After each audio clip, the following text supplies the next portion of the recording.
This lesson is all about applying what we've already learned in Unit 1 and Unit 2. So we've got this problem that Betty is 4 years older than 3 times Martha's age. Betty is 19 years old. How old is Martha? So we are going to take this first sentence right here and we are going to translate that into an equation. So I'm going to say that B is Betty. So I've got that B equals, so Betty is 4 years older.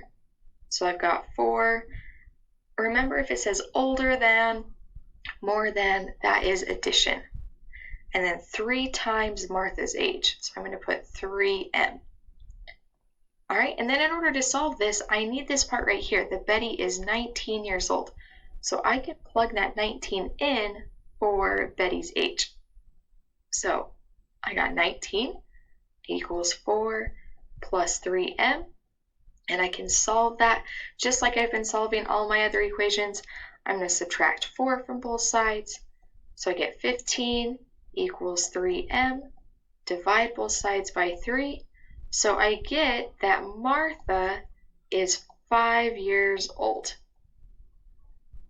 So remember to take into account everything that we've already learned with our translating and then solving equations to solve these kinds of problems.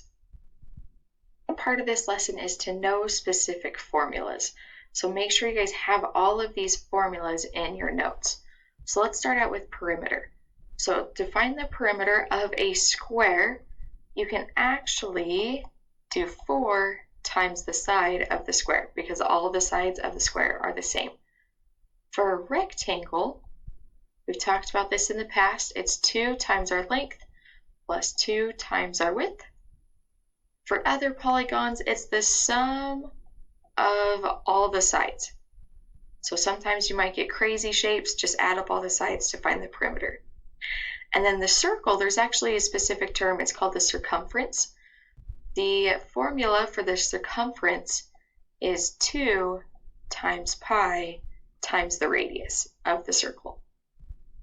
Next up we have area. So the area of a square is the side squared. Area of a rectangle is the length times the width. Area of a triangle is 1/2 times the base times the height. And the area of a circle is pi times the radius squared. Next up we've got volume. So cube, the volume of a cube is our side cubed. And then the volume of a prism, same thing, right? Volume of a prism is the base times the height, where the base is the area of the base. So just remember that B is the area of the base. And then last up we have distance. So the distance formula is our distance equals our rate times our time.